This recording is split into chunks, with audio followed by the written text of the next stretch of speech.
নমস্কার, শুরু করছি আজকের সংবাদ।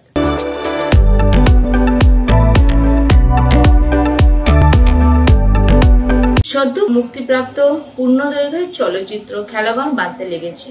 রাজ্যের অন্যান্য সিনেমা হলের পাশাপাশি বর্ধমান শহরের বিচিত্রা সিনেমা হলে প্রদর্শিত হচ্ছে। এই সিনেমাকে কেন্দ্র করে বর্ধমানের গঙ্গা কিশোর ভট্টাচার্য প্রেস কর্নারে এক সাংবাদিক সভার আয়োজন করা হয়। উপস্থিত ছিলেন এই চলচ্চিত্রের পরিচালক শিবাজি দত্ত। যে গল্পের অবলম্বনে এই চলচ্চিত্র নির্মাণ করা হয়েছে সেই গল্পের লেখক তথা চিত্রনাট্যকার প্রীতম দাশগুপ্ত।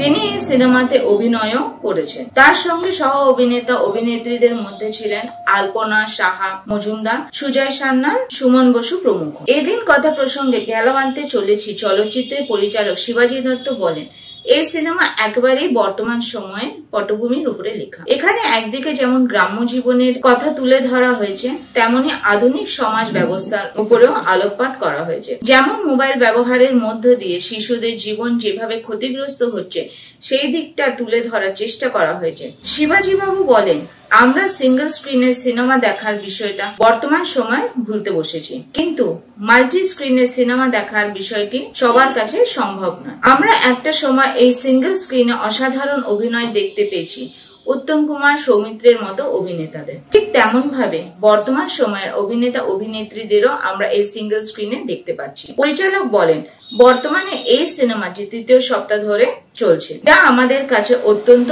আশার দিক। ভালো গল্প থাকলে মানুষ যে সিনেমা দেখতে আসেন, এই সিনেমা সাফল্য সেটা প্রমাণ করেছে। আমরা বর্তমানবাসীর কাছে কৃতজ্ঞ, তারা আমাদের এই সিনেমাকে আন্তরিকভাবে গ্রহণ করেছেন তার জন্য। বাড়ি বাড়িতে সবাই আলাদা হয়ে যাচ্ছে, দাদু দিদার কোনো খোঁজ নেই, দাদু দিদাকে কেউ পাত্তা দিচ্ছে না, মা বাবা বিজি, দুজনেই চাকরি করছে।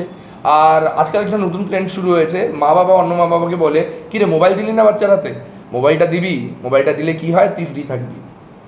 এটা একটা এসকেপিজম থিওরি চলে এসেছে, এখন এটা কোনো নির্ভর হওয়ার কথা না। আর কিছু বছর পরে যখন সেই বাচ্চা মোবাইলে পুরোপুরি অ্যাডিক্টেড হয়ে যাচ্ছে, আপনারা দেখুন আমরাই কিন্তু ওদেরকে দোষটা দিচ্ছি, কিন্তু এটা কি ঠিক? সত্যি কথাটা ভাবুন না, একটা 6 বছর থেকে 10 বছরের বাচ্চা কি করে 30,000 টাকার একটা মোবাইল পাচ্ছে, দিচ্ছি তো আমরা। আর এই ভাবনাটা যে মোবাইলটা ধরিয়ে দিলে হয়তো বাচ্চাটা খাওয়া শুরু করে দেবে, মোবাইলটা ধরিয়ে দিলে হয়তো ও বিজি থাকবে নিজের মধ্যে, এটা কতটা ঠিক? বাচ্চাদের হাতে যখন মোবাইলটা থাকে, 1000টা অপশনস থাকে, কোনটা ঠিক কোনটা ভুল ওইটা কে ডিসাইড করে দেবে? বাবা অফিসে চলে যাচ্ছে, মা অফিসে চলে যাচ্ছে, দাদু দিদার সাথে কন্ট্যাক্ট নেই, শেখাচ্ছি না তো আমরা দাদু দিদার কাছ থেকে কথা বলতে হবে, তাহলে শিখাচ্ছে কে? বুকমাই শোতে আমাদের সিনেমা যখন শুরু হয়েছিল আমরা 1 রেটিংয়ে ছিলাম। আজকের সময় অনেক বড় বড় সিনেমা, বাংলা সিনেমা আর তাদের পরিচালকদেরকে পিছনে সরিয়ে এই সিনেমা 7.1 স্টার্সে রয়েছে। তো এইটা কিন্তু আমরা করিনি, ওইখানে আমরা কিনতে পারি না কিছু ভোট, কিছু পারি না। যারা সিনেমা দেখছে, বুকমাই শোতে যাচ্ছে, তারা রিভিউ দিচ্ছে, আর ওই রিভিউ দেখে আমার খুব ভালো লাগছে। আর সবার চেয়ে বেশি ভালো যেটা লাগছে ওইটা হচ্ছে এই যে নতুন বাচ্চাদেরকে আপনারা এত সাপোর্ট করছেন সব জায়গার থেকে, ওইটা হচ্ছে দেখার মতন জিনিস। এখনও লোকে বলে যে বাংলায় স্টার হতে পারে না, আপনারাই স্টার, নতুন স্টার নিয়ে আসছেন, আপনারাই নতুন স্টার বানাচ্ছেন, এই জন্য অনেকটা ধন্যবাদ আপনাদের। শিবাজি দত্ত পরিচালিত একটি বাংলা ছবি, যেটি গত 24শে মে সমস্ত হলে মুক্তি পেয়েছে এবং সিনেমাটি সগৌরবে 2য় সপ্তাহ চলছে।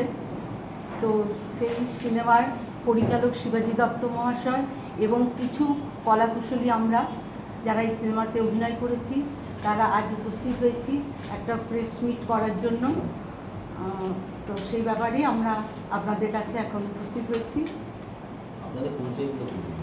আচ্ছা, আমার বাড়ি বর্ধমানে, আমার নাম আলপনা সাহা মজুমদার এবং এই সিনেমাতে যে মুখ্য চরিত্র তার মায়ের ভূমিকায় অভিনয় করেছি ক্ষীরোদা সুন্দরী।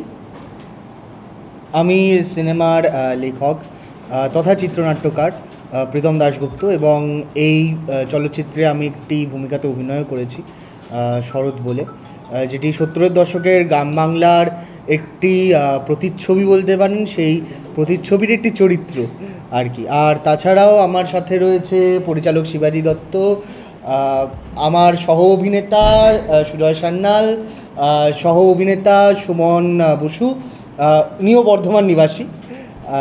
এই সবাই আমরা এসেছি আজকে বর্ধমানে।